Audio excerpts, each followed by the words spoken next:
How to use a Tomuoo battery-powered portable blender. It's super simple. We're going to go over everything really quickly. First of all, you can see the blades are out right now, but if I push the button, it won't come on because there's a safety that keeps it from coming on when the blades are exposed. But you'll notice it blinks red because it won't come on.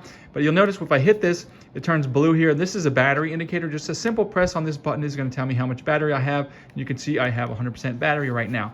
If I do run out of battery and I need to charge it, I can just come around here and plug in. It's a USB-C charger, and it comes with the USB cable here. Now, all I need to do to use this is I just put whatever I want to blend in the provided container, and then I just come in and I close this like this.